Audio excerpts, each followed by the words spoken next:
Sometimes, a compelling visual image may be enough to encapsulate the dream. However, groups often prefer to add a brief message, which can act as a purpose statement or summarize their strategic vision. The power of the dream phase in the 5D outline of appreciative inquiry is that it encourages people to use the creative side of their brains, enabling them to come up with ideas and solutions they may not have considered in a more formal setting.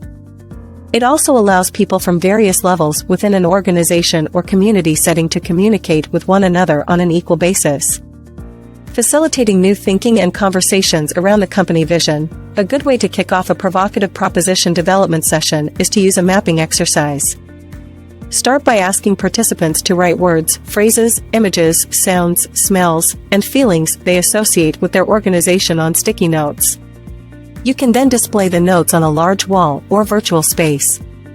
An advantage of the virtual space is that it can be easily shared and accessed by a wider group, including customers or people outside the organization.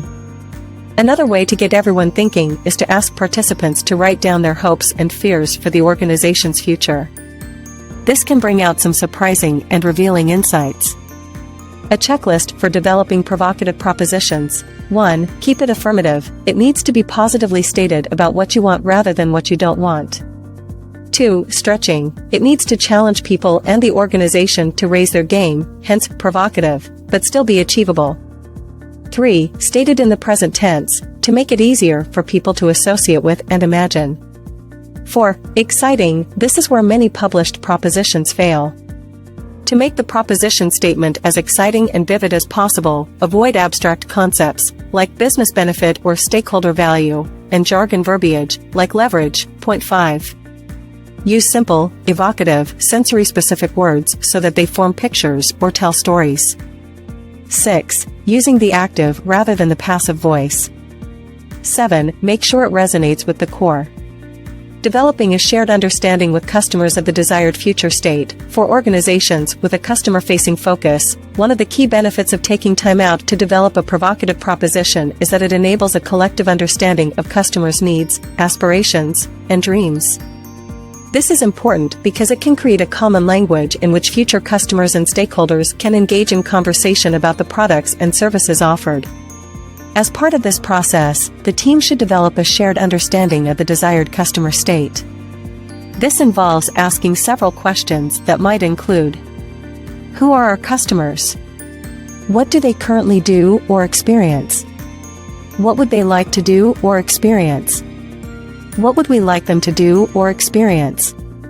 An advantage of developing a shared understanding of the desired customer state is that it enables the team to visualize a product or service based on customer needs and aspirations rather than the company's internal value proposition. Provocative propositions versus value proposition. While the provocative proposition is the strategic vision, the value proposition is the specific customer benefit set that makes the vision a reality. Although there is some overlap between the two, the value proposition is more precise and may rely on some detailed customer research. The value proposition is developed by looking at the company from the customer's point of view to find out what they want, need, or expect from the product or service. At the same time, the company needs to understand its strengths, weaknesses, and core competencies. These then need to be aligned so that the company can provide the benefit that the customer is seeking. Using the provocative proposition to guide sales and marketing strategy development. A provocative proposition might be a single sentence or a short paragraph. It describes the organization's desired future state, the ultimate goal, or destination. Ideally, it should be short enough to be printed on a single page or as a single headline. The provocative proposition should be communicated to all levels of the organization, as well as to customers. It can guide the development of a marketing or sales strategy.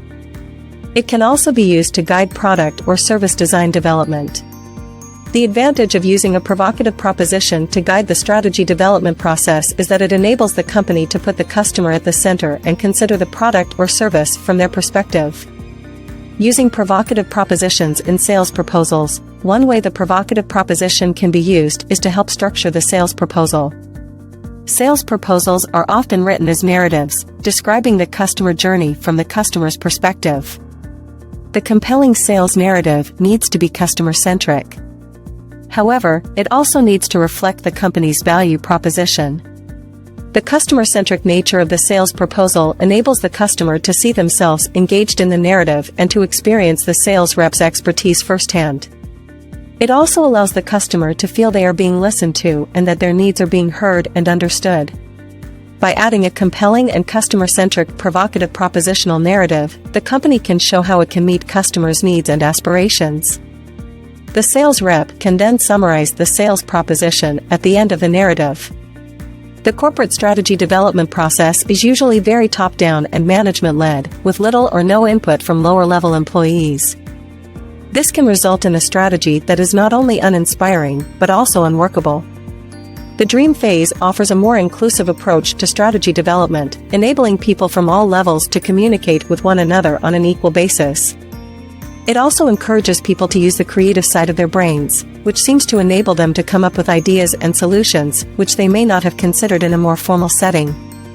Dreaming up a provocative proposition empowers the team to imagine and visualize the future and determine how to get there. If you would like to learn more, visit business901.com.